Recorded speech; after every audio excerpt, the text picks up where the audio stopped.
KT와 키움 경기가 사실 네. 경기는 굉장히 박빙이었어요. 굉장히 치열하고 네. 늦게까지 하고 네.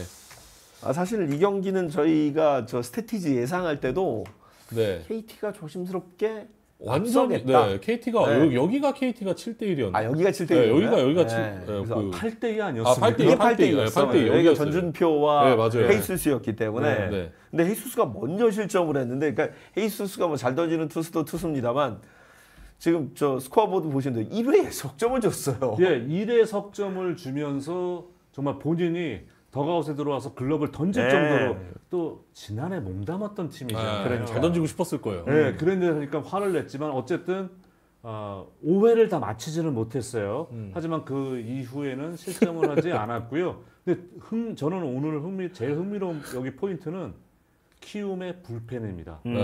사실 이제 전준표 선수가 저희 예상대로 3회를 마치지 못하고 실점 2점을 했고 흥미로운 건 그 다음에 붙인 투수가 바로 원종현 네, 선수였죠. 원종현 선수였어요. 예. 원종현 선수가 3이닝을 던졌어요? 그러니까 이닝으로 3번을 나온 거죠. 세 번 실제로 이닝을? 던진 아웃카운트는 이제 1과 3분의 2이닝을 던졌는데 이닝 수로 때문에 3번을 나온 거죠. 아하. 예, 3회, 4회, 5회 네. 바뀌었으니까요. 네.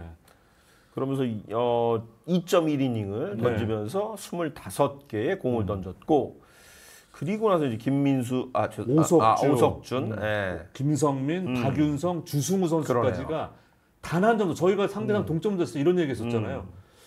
그래도 KT가 동점 만들고서는 유리하겠다고 생각했는데 그렇죠. 이 말씀드렸던 이 불펜 투수 4명이 KT 타선을 막았어요. 꽁꽁 묶었습니다. 맞아요. 네, 꽁꽁 묶고 우리의 살생부에 올라가 있던 푸이그. 푸이그 선수의 푸이그가 결승타 나왔어요. 후이그와 물부 오프너에 지금 이름을 거의 오르락내리락하는 푸이그 분명 선수가 이번 3연전이 죽음의 매치다 네. 이렇게 말씀을 드렸거든요. 맞아, 이번 3연전을 가지고 이제 저 로하스냐 푸이그냐. 로하스, 네. 푸이그 아니면 둘 중 한 사람 아니면 둘 다냐. 네, 근데 이제 푸이그 선수가 좀 이제 마지막 끝내주는데 오늘 무안타였거든요. 네. 그래도 로하스 선수는 오늘 안타 하나를 쳤는데 제가 볼 땐 두 선수 모두 아주 살생부에 빠질 수는 없습니다. 그렇다고. 예. 네. 아니 헤이수스 얘기 조금만 더 드리면 사실 이제 이 선수가 KT와 100만 달러에 계약을 했는데 사실 이제 키움이 사실 저 보류권 없이 맞았거든요. 그렇죠. 근데 결국 이제 키움은 이 선수를 다시 재계약하려면 금액을 올려줘야 되니까. 네. 그러니까 그 금액을 올려주지 못할 바에는 차라리 풀어주겠다. 그러니까 그렇죠. 대승적인 차원처럼 보이지만 헤이스스 본인에게는 아니 내가 내내 뛰는 팀이고 나 올려주면 그냥 뛸 텐데 사실은 그런 그 심리적인 어떤 부분이 좀 저는 오늘 선발 등판에서 좀 읽히더라고요. 그렇죠. 그러기 네. 때문에 본인이 이래 3실점하고 더 들어가서 네. 글러브를 집어던지는 약간 분노의 폭발을 보여준 겁니다. 네.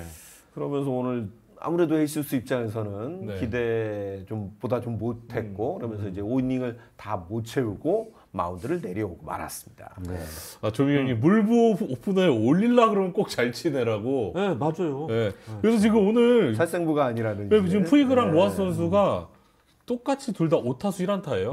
맞아요. 네, 다시 한번 올라갑니다. 두 제가 선수가. 빠지지 않아요. 네, 빠지지 안타 하나 않습니다. 치고 물론 푸이그가 결승 타점으로 올리는 안타를 쳤기 때문에 그렇죠. 네. 조금 빛은 납니다만 그렇다고 이게 물론 계기로 내일하고 모레 경기에서 살아나면 모르겠습니다만 아직까지는 아닙니다. 네, 아직 저 두 사람의 데스매치는 아직 끝나지 않았어요. 끝나지 않았죠. 네, 하여튼 내일은 KT가 소형준, 키움이 김선기네요. 네.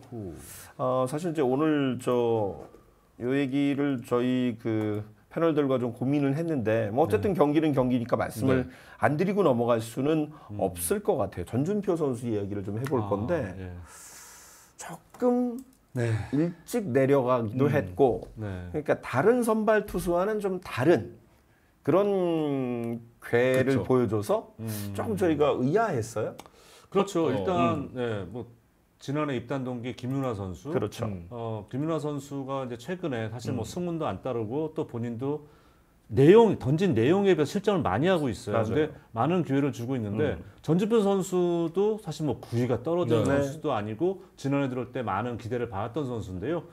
근데 올 시즌 불펜에서 출발을 했고 줬는데 2회밖에 그러니까 3회를 마치지 그렇죠. 못했어요. 그래서 본인이 뭐 예를 들어서 올해 들어온 자기 1년 후배 네. 이런 선수에게도 정현우 정현우 선수에게도 120개, 100개 그렇죠. 이상, 그러니까 3번 등판에서 2번이나 100개 이상의 투구 기회를 줬는데 왜 나는 이렇게 박하게 보실까라고 섭섭함을 느낄 수 있지 않을까라는 생각이 들어요. 심지어 이제 지고 있는 상황은 또 아니었거든요. 그러니까요. 네. 그러니까 이제 아까 얘기한 것처럼 김윤아 선수나 이제 뭐 정현우 선수 이런 선수는 그래도 선발 수업을 조금 이제 이제 경험을 좀 이제 좀 시켜주는 느낌인데 맞아요. 그 전준표 선수는 좀 이제 생각보다 일찍 내리니까 조금 저희가 봤을 때는 좀 의아함이 좀 있긴 있었어요. 물론 뭐 프로가 뭐 능력에 따라서 다 그럼요. 대우가 달라지긴 하지만 젊은 선수니까 또 팬들 입장에선 그런 의아함을 가질 수도 있을 것 같아요. 정현우 같은 경우는 뭐 120개 넘게 던지기도 했고 네. 김윤아는 또 한 이닝에 막 70점, 80점 하는데도 그냥 내버려두고. 뒀었는데 네. 모르겠습니다. 그거는. 그리고 어쨌든 원정현 선수를 바로 붙였는데 네. 그것도 조금 의아했어요. 물론 이제 그쵸. 뭐 결과론입니다. 경기를 이겼으니까 잘한 거긴 합니다만 원정현 선수가 그때 나올 투수는 그동안 아니었잖아요. 그렇죠. 생각보다 이른 타이밍에 나왔다는 거죠. 그리고 좀 길게 던져서 그간 원정현 선수의 뭔가 롤하고는 조금 다르지 않았나 이 선수가. 그러니까 이런 느낌이었어요. 그러니까 이런 이론이 있죠. 야구에서 이닝에 관계없이 정말 우리가 큰 위기라고 생각하면은 강한 투수를 그 시점에 네. 그렇죠. 투입을 해서 일단 맥을 끊어라. 딱 이제 그거 말고는 사실 원정현 선수가 사실 나올 타이밍은 절대 아니고요. 맞아요. 이제 이것도 맞아요. 원정현 선수가 38살이죠. 맞아요. 37살이니까. 87년생이니까. 네, 38살이고 오랫동안 부상해서 네. 정말 돌아온 지가 사실 지난 시즌에 거의 별로 역할이 없었거든요. 올해 들어와서 조금 중요한 역할을 맡고 있는데 이렇게 사실 불펜 투수들은 자기 또 몸에 밴 루틴이라는 게 있습니다. 이닝에 이렇게 따라서 왜냐면 그게 시간대도 다르고 네. 상당히 힘들 수가 있기 때문에 사실 되도록이면 그런 모습은 보고 싶진 않네요. 네. 하여튼 오늘 뭐 어렵게 승리는 챙겼지만 조금 네. 아쉬움이 좀 남는 부분이 조금은 있는 키움이고요. 오늘 KT는 오늘 임지현 선수가 1회에 적시타를 뽑아내면서 헤이수스의 분위기를 약간 이제 초반에 네. 바꿔놨고 결국 이제 잘 KT가 따라갔는데 네. 저는 오늘 경기에서 좀 눈에 띄었던 건 로하스의 외야 수비가 조금 아니란 느낌이었다 이런 느낌을 좀 받았어요. 맞아요. 되게 그 타구는 그냥 잡아줬어야 되는 타구예요, 사실. 네. 그러니까 저는 그때 뭐 처음에는 조명 들어갔나? 네. 느린 그림이가 절대 아니었고요. 네. 좀 솔직하게 느낌은 뭐였냐면 딴 생각하고 있었나? 왜냐면 펜스까지 거리라는 것도 본인이 어떤 약간 감이 없이 그러니까요. 약간 이렇게 이러다가 공을 이렇게 안타로 만들어주는 상황이 나왔기 때문에 모르겠어요. 요즘 워낙 방망이 본인 마음대로 되지 않으니까 가끔 그럴 때 있잖아. 나가서 내가 왜 안 맞지라고 생각하다 그런 경우도 있다 그러는데 어쨌든 로하스 선수는 조금 더 집중해줄 필요는 있을 것 같습니다. 네. 경기를 지고 나면 사실은 또 패배하면 여러 가지 원인들을 찾게 되는데 그런 플레이 하나하나가 쌓여서 그럼요. 경기 흐름을 넘겨주는 경우가 있거든요. 사실 그 흐름이 넘어가는 거는 그런 수비 미스가 순식간이죠. 되게 뭔가 투수한테 주는 타격이 엄청나요. 맞아요. 그렇죠. 네.